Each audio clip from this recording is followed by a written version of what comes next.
Você conhece aquela pessoa que come doce todos os dias após o almoço e passa o resto do tempo procurando algo doce? Se você não conhece ninguém assim, talvez seja você mesmo. Muitas pessoas acreditam que isso é causado por um vício em açúcar, mas vou te mostrar que não é bem assim. E se eu te contasse que a chave para controlar essa vontade incontrolável de comer doces pode ser bem diferente do que você imagina? A ciência tem feito descobertas fascinantes sobre o impacto real do açúcar no cérebro. No vídeo de hoje, vou te explicar por que você não está necessariamente viciado em açúcar e como essa compreensão pode te ajudar a controlar o desejo por doces. Sabemos que você já deve ter ouvido muitas informações erradas sobre nutrição na internet, o que pode te deixar confuso. Por isso, criamos uma maneira de recuperar sua autonomia frente ao terrorismo alimentar, como que se faz com o açúcar. Agora, vamos falar sobre açúcar. Muitas pessoas lutam para controlar a vontade de comer doces. Comente se isso é o seu caso.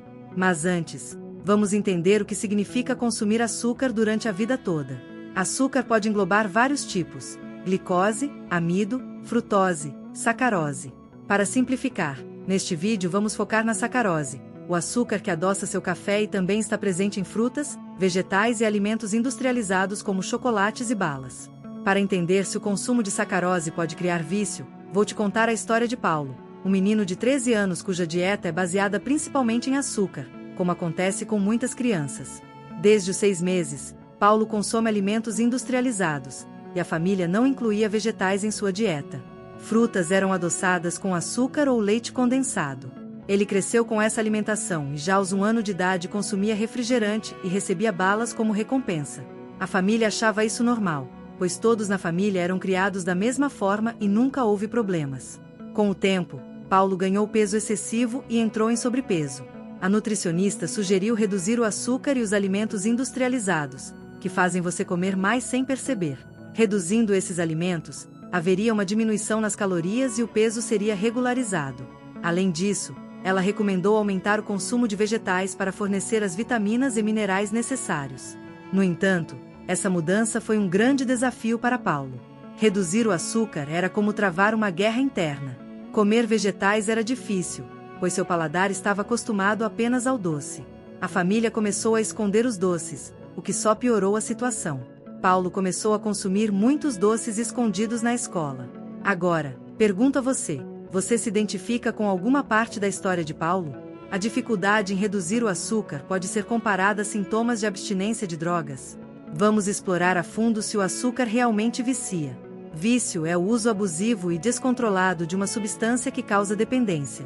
O diagnóstico clínico do vício é complexo, mas em geral, são necessários 4 critérios: desejo intenso de usar a substância, incapacidade de controlar o uso, exposição a riscos para conseguir a substância e desenvolvimento de tolerância com sintomas de abstinência. Álcool, maconha, cocaína são exemplos de substâncias viciantes, mas açúcar não está nessa lista. Então, o que explica o desejo de comer um chocolate inteiro quando você só queria um pedaço? Existe uma hipótese de que o açúcar pode influenciar nosso comportamento, sendo até considerado viciante. Estudos mostram que o consumo de açúcar por animais pode gerar efeitos bioquímicos semelhantes aos de substâncias viciantes, como a liberação de dopamina, que ativa a sensação de prazer. No entanto, a liberação de dopamina ocorre também em outras situações agradáveis, como ouvir música ou ganhar em um jogo. A diferença está em como essas sensações são processadas pelo cérebro. O consumo de açúcar estimula circuitos neuronais semelhantes aos de atividades cotidianas, enquanto as drogas afetam circuitos diferentes que condicionam a dependência. Assim, a dopamina liberada pelo açúcar parece ser um sinal bioquímico sem o impacto duradouro que caracteriza o vício. Cientistas nunca demonstraram que o açúcar causa dependência, tolerância ou a necessidade crescente de consumir mais para obter o mesmo efeito. Talvez a maior dificuldade em associar açúcar ao vício seja que não comemos açúcar puro. Os doces são uma combinação de açúcar, gordura, proteínas e outros componentes. Isso torna o problema mais complexo. Será que é o sabor doce que nos faz querer mais, ou a combinação de nutrientes? Com todas as informações disponíveis, podemos concluir que o açúcar não vicia. Mas por que algumas pessoas, como Paulo, têm tanta dificuldade em parar de comer açúcar?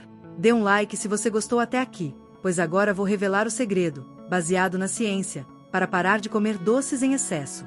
Como parar de comer doces em excesso? A resposta está nas emoções. Comemos por necessidade biológica, mas alguns alimentos têm um significado emocional especial. O bolo que lembra a avó ou o brigadeiro das festas de aniversário pode ser usado como escape emocional. Quando você está triste ou frustrado, pode buscar conforto em alimentos que trazem prazer momentâneo. Se você usa a comida como refúgio para todas as emoções, pode criar uma relação descompensada com ela. Para reduzir o consumo de açúcar com sucesso, combine acompanhamento nutricional com suporte psicológico e mudança de hábitos na família. Reduza gradualmente a quantidade de chocolate, faça um dia sem doces, mas evite cortar tudo abruptamente. A moderação é a chave para equilibrar saúde e relação com os alimentos, assim como é essencial evitar soluções rápidas para emagrecer. Aproveite seu chocolate sem culpa. Um grande abraço, e até o próximo vídeo.